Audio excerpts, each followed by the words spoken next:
Super കൺമണിയുടെ latest promo റിവ്യൂയിലേക്ക് എല്ലാവർക്കും സ്വാഗതം. അങ്ങനെ കൃഷി കൺമണിക്ക് കോഫി ഉണ്ടാക്കി കൊടുക്കാൻ തയ്യാറാവുകയാണ്. എന്തായാലും താൻ നന്നാക്കി ഉണ്ടാക്കും, എന്നിട്ട് അവളുടെ കയ്യിൽ നിന്ന് നല്ല അഭിപ്രായം കേൾക്കണം. കാരണം എപ്പോഴും അവൾ എന്നെ സഹായിച്ചിട്ടേ ഉള്ളൂ, കെയർ ചെയ്തിട്ടേ ഉള്ളൂ. ഈ കോഫി ഉണ്ടാക്കുന്നതിലൂടെയെങ്കിലും എനിക്ക് എൻ്റെ ആത്മാർത്ഥത കാട്ടിയേ പറ്റൂ എന്നൊക്കെ ചിന്തിച്ചാണ് കേട്ടോ കൃഷി കോഫി തയ്യാറാക്കുന്നത്. കൃഷിന്റെ ഈ പ്രവൃത്തി കൺമണി ചെറിയൊരു ചിരിയോടെ തന്നെയാണ് നോക്കി കാണുന്നത്. പിന്നീട് കോഫി കൊണ്ടുവന്ന് കൊടുക്കുകയാണ് കൃഷി കൺമണിക്ക്. കൺമണിയോടുള്ള സ്നേഹം മുഴുവൻ അതിൽ അടങ്ങിയിരിക്കുന്നത് കൊണ്ട് തന്നെ കോഫി വളരെ നന്നായിട്ടുണ്ട്. കൺമണിക്ക് അത് വളരെ നന്നായിട്ട് ഇഷ്ടപ്പെടുകയും ചെയ്യുന്നുണ്ട്. പിന്നീട് കിളിയനുമായിട്ട് സംസാരിക്കുന്ന ബലരാമനെയാണ് കാണിക്കുന്നത്. ആകെ പശ്ചാത്താപത്തോടെയാണ് കിളിയനായിട്ട് ബലരാമൻ സംസാരിക്കുന്നത്.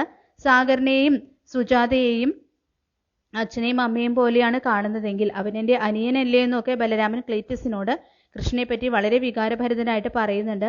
കൃപ എനിക്ക് എൻ്റെ സഹോദരിയല്ലേ, ഇനി ഒരിക്കലും ആ കുടുംബത്തെ ദ്രോഹിക്കാൻ എനിക്ക് പറ്റില്ല. ഈ സമയം സുമിത്ര ഇത് കേൾക്കുന്നുണ്ട് കേട്ടോ. ഇത് കേട്ട് അവർക്ക് ആകെ ദേഷ്യം വരുന്നുണ്ട്. കാരണം അയാളുടെ ഭാഗത്ത് നിന്ന് ഇങ്ങനെയൊരു മനംമാറ്റം ഉണ്ടാകുമെന്ന് അവരൊരിക്കലും പ്രതീക്ഷിക്കുന്നില്ലല്ലോ. ബലരാമനെ ഇത്രകാലം മകനായി സ്നേഹിച്ചുകൊണ്ട് വളർത്തിയത് കൊണ്ട് തന്നെ സാഗറിനെയും കുടുംബത്തെയും അവസാനിപ്പിക്കാനാണല്ലോ തൻ്റെ പ്രതീക്ഷ ഒന്നും നടക്കില്ലല്ലോ എന്നുള്ള ഒരു നിരാശയും അവർക്കുണ്ട്. പിന്നീട് കൺമണിയും കൃഷ്ണൻ സംസാരിക്കുമ്പോൾ കൃഷി എന്തോ ഒരു കുസൃതി പറയുന്നതും MD ആയി പോയി, ഇല്ലെങ്കിൽ ഞാൻ എന്ന് പറയുന്നുണ്ട് കേട്ടോ കൺമണി തിരിച്ച്.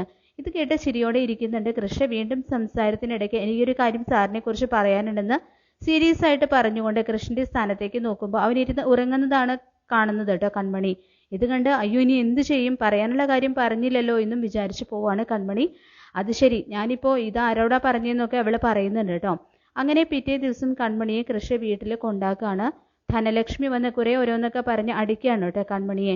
ഇത് കണ്ടുകൊണ്ട് നിന്ന് കൃഷ്ണന് ആകെ വിഷമാവുന്നുണ്ട്. തടയുന്ന പോലെ അവൻ കൈയുയർത്തൊക്കെ ചെയ്യാണ്. പക്ഷെ അവരുടെ കുടുംബ വിഷയമായതുകൊണ്ട് തടയണം എന്ന് ആഗ്രഹം ഉണ്ടായിട്ടും അവനത് ചെയ്യാൻ സാധിക്കുന്നില്ല കേട്ടോ.